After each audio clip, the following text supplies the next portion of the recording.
नमस्कार। श्रद्धांजलि चैनल में आप सभी प्रबुद्ध जनों का हार्दिक अभिनंदन है, स्वागत है। और मैं हूं विनोद वर्मा दुर्गेश। आज फिर उपस्थित हूं आपके साथ छंद कक्षा में। छंद कक्षा में आज हम बात करेंगे मात्रिक छंद, दोहा छंद की। इससे पहले जितने भी छंद मैंने आपको करवाए हैं वो आपको अच्छे से समझ में आ गए होंगे। अगर छंद अच्छे लगे हो, जानकारी अच्छी लगी हो, तो वीडियो को शुरू करने से पहले आप अगर इस चैनल पर नए हैं तो इस चैनल को सब्सक्राइब जरूर कर दें, ताकि इस चैनल पर अपलोड की जाने वाली छंदों से संबंधित सभी की सभी वीडियो की अपडेट आपको समय पर मिल सके। आइए शुरू करते हैं आज की वीडियो, जो मात्रिक छंद, दोहा छंद पर आधारित है। आइए देखते हैं। दोहे का शाब्दिक अर्थ है दुहना। दुहना अर्थात शब्दों के भावों को दुहना। तो इसमें क्या होता है भाई, शब्द जो होते हैं उनको वास्तव में उनको ही हम दोहते हैं। कैसे? दोहे के प्रथम व द्वितीय चरण में जिस तथ्य या विचार को प्रस्तुत किया जाता है उसे तृतीय व चतुर्थ चरणों में सोदाहरण, उपमा, उत्प्रेक्षा आदि के साथ पूर्णता के बिंदु पर पहुंचाया जाता है, अथवा उसका विरोधाभास प्रस्तुत किया जाता है। क्या लिखा है इसमें? कहा है कि दोहे का पहला और दूसरा चरण जो होता है उसके अंदर जो तथ्य या विचार होता है, जब उसको हम लिख करके प्रस्तुत करते हैं तो उसको तीसरे और चौथे चरणों में उदाहरण के साथ या तो उसकी उपमा दी जाएगी या फिर उत्प्रेक्षा के साथ उसे पूर्णता के बिंदु पर पहुंचाया जाता है, क्योंकि उसका विरोधाभास प्रस्तुत किया जाता है। ये बात आपको दोहा छंद में याद रखनी है कि जो प्रथम और द्वितीय चरण जो है, जो भाव या तथ्य हम प्रथम और द्वितीय चरण में लिखेंगे, उसके भाव को किस रूप में हम तीसरे और चौथे चरण में प्रस्तुत करेंगे, उसे उदाहरण के साथ, उसका उदाहरण ऐसा लगे कि कोई चीज हमारे सामने उपमा दी गई है किसी की, या फिर उत्प्रेक्षा के साथ उसे प्रस्तुत किया गया, तो ही वह पूर्णता को प्राप्त कर पाएगा। तो इसमें हम दूसरे रूप में कह सकते हैं उसका विरोधाभास, पहली और दूसरी पंक्ति को तीसरी और चौथी पंक्ति के विरोधाभास के रूप में हम रखते हैं। दोहा एक ऐसा छंद है जिसका विधान मात्राओं पर आधारित है। ये बात तो हम जानते हैं। छंद की बात करें तो छंद मात्रिक छंद है, तो इसमें मात्राओं की ही बात होती है। इसके दो पद या पंक्तियां होती हैं, ये भी आपको याद रखनी है कि इसमें दो पद या पंक्तियां होंगी। हर पद या पंक्ति में दो चरण होते हैं। पहले एवं तीसरे चरण को विषम चरण तथा दूसरे और चौथे चरण को सम चरण कहते हैं। ये चीजें आपको याद रहनी चाहिए। विषम चरण की 13 मात्राएं होती हैं तथा सम चरण की 11 मात्राएं होती हैं। अर्थात दोहे के एक पद या पंक्ति में 24 मात्राएं होती हैं, जिसमें 13 11 पर यति होती है। यति का अर्थ क्या है भाई? यति अर्थात अर्ध विराम। तो ये बात आपको याद रखनी है कि 13 और 11 यानी कि 13वीं मात्रा और 11वीं जो मात्रा होती है वहां पर हमें अर्ध विराम लेना पड़ता है। यह अवश्य है कि दोहे का प्रारंभ यानी कि विषम चरण, क्योंकि पहला चरण जो होता है वो 13 मात्राओं का होता है, तो उसमें विषम हो गया ना, वो चरण विषम हो गया ना। तो यहां पर लिखा है कि जो दोहे का प्रारंभ यानी कि विषम चरण का प्रारंभ जगण, जगण का अर्थ है 1 2 1, मतलब लघु गुरु लघु। मैंने आपको पीछे जो हमारे छंद है, छंद कक्षा में आपको यमाता राजभान सलगा एक सूत्र बताया था, ठीक है ना, गणों को गिनने का। तो उसमें ये मा ता रा जे भा ने से ले गा, तो ये गणों को गिनने का एक सूत्र है। अब अगर जगण की हम बात करते हैं तो 1 2 1 कैसे हुआ? ज भा न। तो जगण में ज भा न, ज मतलब एक, भा मतलब दो और न मतलब एक, ऐसे हम मात्राएं इसकी गिनते हैं। तो इस रूप में जगण जो है 1 2 1 नहीं होता। हाँ, कुछ बात और है इसमें जो समझाई गई है, वो क्या है? देव सूचक संज्ञाएं, देव हमारे इष्ट देव जो होते हैं उनसे संबंधित संज्ञाएं जिनका उक्त दोहे के माध्यम में बखान हो, इस नियम से परे हुआ करती हैं। जैसे गणेश, तो इष्ट देव की संज्ञा हो गई ना गणेश, या फिर महेश, इसमें भी क्या देखो, ग एक, ने दो और श एक, 1 2 1 है जो ये बात हो रही है ना, मतलब जगण है। लेकिन यहां पर जो बात कही गई है कि देव सूचक संज्ञाएं, अब देव सूचक संज्ञा भी है और जो बात हमने कही जगण भी है, तो उसके बावजूद भी हम इन्हें रख सकते हैं। तो ये कहा है कि इस नियम से परे हुआ करती हैं। ये बात आपको याद रखनी है। महेश में भी ऐसा ही है, 1 2 1 मतलब जगण है। तो ऐसे शब्दों को हम यहां पर इस नियम पर नहीं देख सकते, क्योंकि ये क्या है, ऐसे कुछ अपवाद हुआ करते हैं। तो उन्हें हम क्या है, ऐसे इस रूप में जगण होते हुए भी हम उन्हें आरंभिक शब्दों में रख सकते हैं। ये बात आपको याद रखनी है। आइए अब देखते हैं दोहा लेखन के कुछ मूलभूत नियम। दोहे का आदि चरण यानी विषम चरण, विषम शब्दों से यानी त्रिकल से प्रारंभ हो तो शब्दों का संयोजन 3 3 2 3 2, मतलब अगर 3 मात्राओं से कोई शब्द त्रिकल से शुरू हो रहा है तो वो किस रूप में उसका विधान होना चाहिए? पहले 3 मात्रा, फिर 3 मात्रा, फिर 2 मात्राएं, फिर 3 मात्राएं, फिर 2। संख्या कितनी हो गई? 3 3 6 2 8 3 11 और 2 13। और विषम चरण में 13 मात्राएं होती, पीछे हम पढ़ चुके हैं। तो इसी के अनुसार होगा। और चरणांत, चरण का अंत जो होगा ना, वो रगण यानी 2 1 2 के रूप में या नगण के रूप में होगा। तो रगण अभी मैंने पीछे यमाता राज भान सलगा, यमाता राज भ, देखिए ये माता राज भान सलगा, तो इसमें क्या था?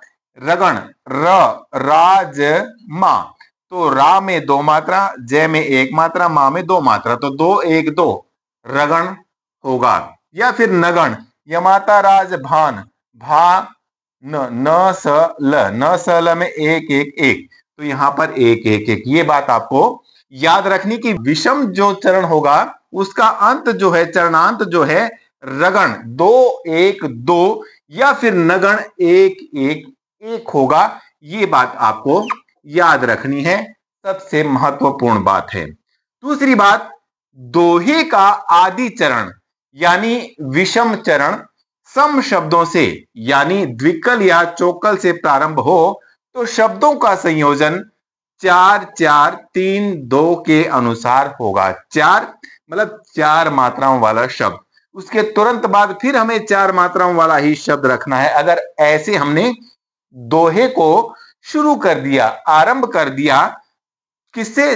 चौकल से या द्विकल से, तो 2 2 फिर 2 2 फिर 3 और फिर 2, इस तरीके से हम मात्राएं रखते चलेंगे। और चरणांत पुनः रगण, तो इसमें भी क्या है, चरणांत भी क्या है, इस तरीके से ही रखना, क्योंकि बात तो हमारी विषम चरण की हो रही है। तो विषम चरण में तो चरणांत जो है रगण ही होगा या फिर नगण ही होगा। ये बात आपको याद रखनी है। अगला है दोहे के समचरण का संयोजन। तो यहां पर कहा है, अगर हम समचरण की बात कर रहे हैं, दोहे के अगर समचरण की बात करें तो उसमें उसका संयोजन 4 4 3, तो उसमें सम में मैंने बताया था कि 11 11 मात्राएं होती हैं समचरणों में, भाई 11 और 11 मात्राएं। तो 11 11 कैसे हो सकती हैं? हम 4 4 वाला कोई भी मात्राओं, 4 4 मात्राओं वाला शब्द लेंगे पहले, फिर एक 3 मात्राओं वाला। तो 4 4 8 और 3 11 मात्राएं इस तरीके से बन सकती हैं। या फिर 3 3 2 3, यानी पहले हमने त्रिकल लिया, फिर हमने उसके तुरंत बाद फिर त्रिकल लिया। त्रिकल के तुरंत बाद हम त्रिकल नहीं ले सकते, उसके बाद हमें द्विकल लेना पड़ेगा। द्विकल के बाद फिर त्रिकल लेना पड़ेगा। 3 3 6 2 8 3 11, इस तरीके से हमें शब्दों का संयोजन करना है। चरण जो होगा हमारा, उसका संयोजन इस तरीके से होगा समचरण का। मात्रिक रूप से दोहों के समचरण का अंत यानी चरणांत गुरु लघु यानी 2 1 से अवश्य होता है। ये बात आपको याद रखनी है कि जो समचरण होते हैं उनका अंत किससे होगा? गुरु और फिर लघु, इस रूप में होना ही चाहिए। और दोनों समचरण के अंत में समान तुक होना चाहिए। ठीक है ना? ऊपर दूसरी पंक्ति और चौथी पंक्ति जो है उनका तुकांत होना चाहिए। ठीक है ना? तुकांत शब्द वहां पर होने चाहिए, ये बात आपको याद रखनी है। ठीक है भाई। फिर बता दूं आपको, जो हमारा विषम चरण होता है उसका अंत जो है रगण 2 1 2, मतलब हम इस रूप में, उसमें क्या होगा? गुरु लघु गुरु, तो 2 1 2 के रूप में हमें करना है हर हाल में। या फिर हम नगण 1 1 1 लेकर के उसका अंत कर सकते हैं। ये सबसे जरूरी चीजें हैं जब हम दोहा लिखते हैं। आइए उदाहरण देखते हैं दोहे का। एक दिया इसमें, सबके मन को भा रहा श्याम सलोना रूप, ज्यो ज्यो देखूं पास से त्यों त्यों लगे अनूप। अब देखिए जो हमारा प्रथम चरण है, ठीक है भाई, तो यहां पर 1 1 और 2 यानी कि 4 4 मात्राएं हो गई। 4 मात्राएं होगी तो स ब 1 1 और के में 2, तो 1 1 और 2 4 मात्राएं, फिर 2 और फिर 2 को मिला करके यहां पर चौकल किया गया है। फिर यहां पर समचरण आ गया ना, फिर उसके बाद फिर सम है, और फिर उसके बाद यहां पर इस रूप में लिया गया है विषम और सम, मतलब लघु और गुरु। यहां पर हमने लघु लघु गुरु, लघु लघु गुरु, फिर गुरु लघु गुरु ऐसे रखा है। तो संख्या कितनी हो गई? 1 1 2 और 2 4, 2 6 2 8 2 10 11 और 2 13। तो हमने देखा इसमें कि दोहा जो है कहां से शुरू हो रहा है, किस कल से शुरू हो रहा है, और उसके अनुसार हमें अगला जो चरण है, पहला जो चरण है, उसके अनुरूप ही हमें तीसरा चरण भी रखना होगा। तभी जाकर के हम देख पाएंगे कि हमारा ये नियम सही है या नहीं है। अब ये देखिए, श्याम में 2 1 1 2 2 2 1 2 1 3 4 2 6 2 8 2 10 और 1 11 11 मात्राएं, मतलब समचरण है हमारा। और समचरण के विषय में क्या कहा गया है कि समचरण जो है उसका अंत जो है समचरण का, यहां पर समझाया गया है किसी भी रूप में गुरु और लघु के रूप में होना चाहिए। तो यहां पर गुरु है, ये लघु है, ये ठीक है, इस रूप में हम इसे देख पा रहे हैं। अगला, अब तीसरी पंक्ति, तीसरा चरण जो है हमारा, ज्यों ज्यों देखूं पास से, हमने ऊपर पढ़ा उत्प्रेक्षा या उपमा का हमें प्रयोग करा। तो ज्यों ज्यों उत्प्रेक्षा है यहां पर, देखूं पास से।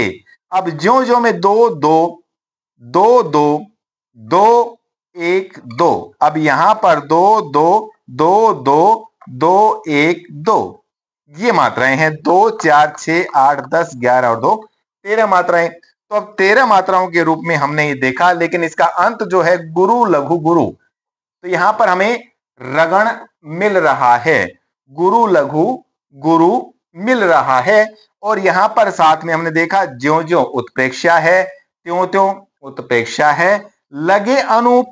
अब यहां पर क्या है? 2 2, ल और गे में 2, अ में 1, नू में 2 और प में 1। तो यहां पर 2 4 5 7 8 10 11 11 मात्राएं, और अंत जो है गुरु लघु से हो रहा है। तो ये दोहा है। इस तरीके से हम दोहे का सृजन कर सकते हैं। दोहा गाया भी जा सकता है। कैसे? आइए देखें। सबके मन को भा रहा, श्याम सलोना रूप सबके मन को भा रहा, श्याम सलोना रूप जो जो देखूं पास से त्यों त्यों लगे अनूप रे भैया, त्यों त्यों लगे अनूप। तो ये था मातृक छंद दोहा। तो ये दोहा छंद आपको कैसा लगा, ये जानकारी आपको कैसी लगी, कमेंट बॉक्स में लिख करके बताएं। अगर दोहा छंद आपको अच्छा लगा हो, वीडियो पसंद आई हो, तो इसे लाइक करें, वीडियो को ज्यादा से ज्यादा शेयर करें और स्वरांजलि चैनल को सब्सक्राइब करना ना भूलें। आप सबका स्वरांजलि चैनल में मैं विनोद वर्मा दुर्गेश आपका बहुत बहुत धन्यवाद करता हूं।